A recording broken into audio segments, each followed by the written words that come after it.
बिस्मिल्लाहिर्रहमानिर्रहीम अस्सलाम वालेकुम दोस्तों, वेलकम कहते हैं आपको अपने यूट्यूब चैनल पर। सऊदी अरब के इंटरनेशनल फ़्लाइट्स के मुतालिक और पाकिस्तानी इकामा होल्डर्स और गैर मुल्की जो इकामा रखते हैं सऊदी अरब के अंदर दाखिली के हवाले से, उनके लिए बहुत बड़ी अच्छी अपडेट आप दोस्तों के साथ इस वीडियो के अंदर शेयर करेंगे। दोस्तों, ईद से पहले ही बड़ा तोहफा दे दिया गया है। इस वीडियो के अंदर तफसीलात के साथ हम आप दोस्तों के साथ इस वीडियो को शेयर करेंगे। तो दोस्तों, वीडियो को जानिब बनने से पहले अगर आप हमारे चैनल पर पहली बार आए हैं तो चैनल को सब्सक्राइब करने के साथ साथ बेल के आइकन को प्रेस करना बिल्कुल भी ना भूलिएगा, क्योंकि लेटेस्ट वीडियो जो भी हम बनाएंगे उसका नोटिफिकेशन आप दोस्तों तक हर वक्त पहुंचता रहेगा।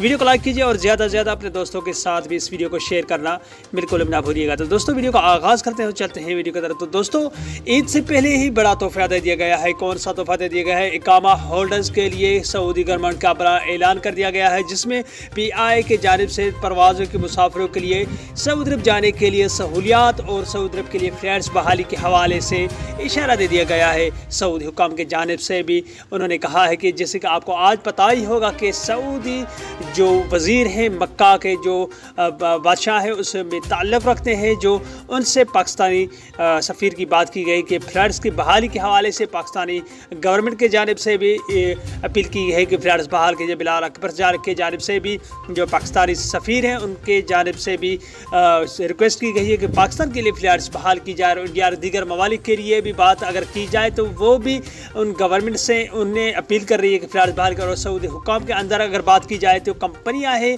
मुअस्ससे हैं और शिरके हैं, वो अपील कर रहे हैं कि हम अभी इनके एंट्री इतनी एक्सटेंड नहीं कर सके। एक दो बार फ्री में तो हो चुकी है, मगर हमें उन वर्कर्स की ज़रूरत है, क्योंकि हम अपने कामों को आगे बढ़ाना चाहते हैं। और सऊदी हुकूमत के जानिब से अगर हमें दरख्वास्त दी जाए कि उनको बहाल की जाए और उनको वापसी भेजने के लिए कोई जो दरपेश हैं दरकार हैं, हमें उनको पूरा किया जाए। तो दोस्तों, फ़्लाइट्स बहाली के हवाले से बहुत बड़ी अच्छी अपडेट कुछ दिन के अंदर आ जाएगी, जो ईद से पहले ही आपको अच्छी अपडेट मिलना शुरू हो जाएगी। तो दोस्तों, ये थी आज की अपडेट। मिलते हैं नेक्स्ट वीडियो में। बाय बाय, अस्सलाम वालेकुम।